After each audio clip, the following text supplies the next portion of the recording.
Salut les trilobites, déjà de retour avec un dinosaure qui a fait parler de lui il y a quelques mois déjà. En février 2019 exactement, et comme je suis à la pointe de la nouveauté, eh bien j'en parle 4 mois après, normal. Mais avant de parler de lui directement, revenons sur un autre dinosaure dont j'ai déjà parlé dans une ancienne vidéo. Bref, en tout cas on va parler d'un des plus petits de la famille, l'Amargasaurus, ce qui signifie lézard d'Amarga par rapport à l'endroit où il a été découvert en 1984. Ah, et vous étiez vraiment abonné à ma chaîne en voyant ça? Bref, c'est pas le sujet, hein, mais le sujet c'est le sujet de la vidéo, et ça fait beaucoup de fois sujet, dans ma tête ça voulait dire quelque chose. En tout cas il est temps de revenir sur l'Amargasaurus, puisqu'il y a du nouveau, quand je vous dis que la paléontologie bouge sans arrêt. Donc on va parler un petit peu de la famille de notre cher Amarga, c'est-à-dire les Dicraeosauridés, avec comme espèce type le Dicraeosaure, qui voudrait dire le lézard bifurqué. Et je ne pensais pas réutiliser un jour le mot bifurqué. Ma vie est passionnante. Bref, le Dicraeosaure donc est un sauropode, donc nos amis herbivores à long cou, de taille plutôt moyenne, c'est-à-dire 14 mètres de longueur pour 6 tonnes. Alors c'est beaucoup, c'est vrai, mais loin d'autres sauropodes comme le Giraffa titan par exemple qui a été retrouvé à côté. Retrouvé donc où vivaient nos deux brouteurs, c'est-à-dire sur le continent africain au Jurassique supérieur il y a de ça 150 millions d'années. D'ailleurs cette image est vraiment pas mal, elle permet de voir deux grands groupes de dinosaures à cou plus ou moins long avec des espèces tout en longueur pour brouter large autour d'elles et des espèces tout en hauteur pour atteindre la végétation haute.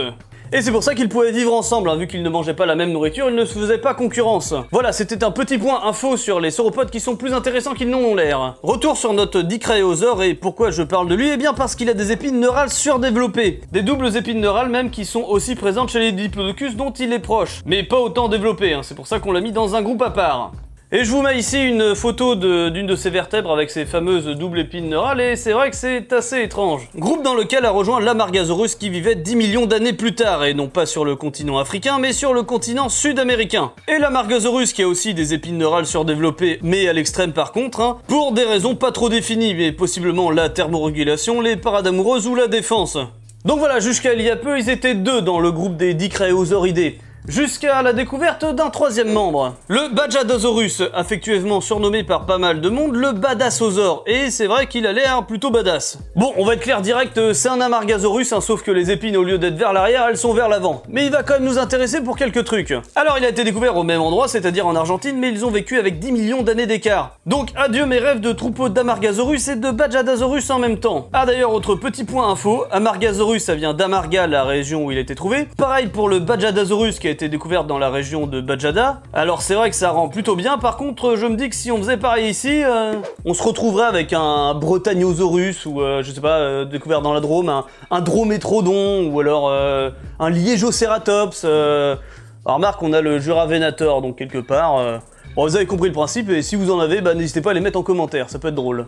Bon, retour à notre Bajadasaurus en voyant ce qui a été retrouvé exactement. Alors oui, on voit pas grand chose, et en même temps, il y a pas grand chose, mais on a quand même un crâne presque complet qui a la forme des autres Diplodocidés, c'est-à-dire un crâne plat avec des dents en râteau à l'avant de la mâchoire, faites pour ratisser justement les végétaux. Alors oui, il y a que 3 bouts, et on pourrait se dire que c'est pas beaucoup, mais croyez-moi, c'est déjà pas mal, hein, ça permet de bien reconstituer le crâne, mais surtout, on a retrouvé une vertèbre avec ces fameuses épines neurales surdéveloppées qui partaient vers l'avant. Donc, en comparant avec le reste de ce qu'on avait pour par exemple l'Amargasaurus, on a pu reconstituer le reste de la morphologie de notre dino badass. C'est un peu comme avec l'Irritator dont j'ai déjà parlé dans une vidéo où on a retrouvé un petit bout du squelette et du coup on spécule un petit peu le reste par rapport à des animaux proches. Ce qui nous donne à peu près les mêmes dimensions que son cousin voile en arrière, donc une douzaine de mètres de longueur. Donc un petit modèle pour cette famille de dinosaures, surtout qu'il y avait pas mal de gros prédateurs sur leur continent durant leur époque. Et c'est sans doute comme ça que des scientifiques se sont un peu plus penchés sur le rôle de ces fameuses épines, et ont remarqué qu'elles avaient des similitudes avec les cornes et les épines de certains de nos animaux modernes, comme des lézards, ou plus parlant, les mouflons et les antilopes. Oh! Bon, encore une fois, je vais simplifier à mort, hein, mais en gros, ces animaux, ils ont des cornes, on est d'accord. Mais quand on regarde un crâne squelette, on ne voit pas la même chose. C'est parce qu'en fait, il y a la partie de la corne en os, et par-dessus, comme une sorte d'étui faite en kératine, qui est là en gros pour protéger l'os en dessous, rendre le tout plus solide, mais aussi plus souple. C'est aussi le cas par exemple pour le Nodosaure, hein, dont j'avais déjà parlé dans une vidéo, parce qu'on l'avait retrouvé dans un état de conservation exceptionnel. Nodosaure qui d'ailleurs a changé de nom entre-temps pour devenir une espèce à part, mais c'est pas le sujet. En tout cas, vu qu'il qu'il est dans un état de conservation exceptionnel, comme je l'ai dit. On voit aussi ce phénomène d'épines de kératine par-dessus une structure en os. Et d'ailleurs, chez lui, c'est pas mal, puisque ça rallonge ces fameuses épines de 25%. Et là, je pense que vous voyez où je veux en venir. Oui, c'est possible que ça ait été la même chose pour notre cher Bajadasaurus. C'est pour ça que sur les illustrations depuis tout à l'heure, vous les voyez immenses et parfois même torsadés. Tout ça pour servir peut-être de moyen de défense. Et c'est vrai qu'un prédateur devait réfléchir à 2 fois avant d'attaquer une proie avec ce genre de protection. Surtout qu'elles vont bien vers l'avant, limite au-dessus de la tête, mais ça devait surtout être dissuasif. Bon voilà, c'est cette hypothèse que j'ai vu revenir le plus souvent pour notre cher Dinopunk. Alors niveau film et série, rien du tout, en même temps il est tellement récent forcément. Par contre, il est dans ce magazine Dinosaures Préhistoire et Fossiles, il est juste là, dans un article qui m'a bien aidé d'ailleurs pour les recherches pour cette vidéo. Donc si jamais ce magazine vous intéresse, eh bien il est dans certaines maisons de la presse il me semble. Et il est aussi disponible à la commande sur internet, comme par exemple sur la boutique du dinosaure en ligne. Et je dis ça, je dis rien, mais c'est possible que dans le prochain numéro, vous voyez une interview de quelqu'un que vous connaissez peut-être si vous suivez cette chaîne. Ah, et si, je sais où on peut voir le Bajadasaurus, on peut le voir sur des magnifiques t-shirts disponibles sur une boutique qui s'appelle la Jurassic Boutique d'ailleurs, je dis ça, je dis rien. Ah, je fais des interviews dans des magazines, j'ai une boutique de t-shirts, ouais.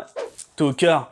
Bref, assez parlé de moi et parlons un peu de vous, puisque vous l'avez vu, il y a de magnifiques illustrations dans cette vidéo. Et bien sachez qu'il y en a pas mal qui viennent directement de la communauté, puisque je vous ai demandé sur Facebook et Twitter de m'envoyer vos meilleurs Bajadasaurus. Et j'ai pas été déçu, ils sont tous plus beaux les uns que les autres, donc un grand merci à vous déjà. Et je compte refaire ça pour les prochaines vidéos, parce que ça permet de mettre en avant des paléo-artistes de talent, et ça permet aussi peut-être d'avoir des illustrations d'animaux peu connus, qui n'en ont pas beaucoup.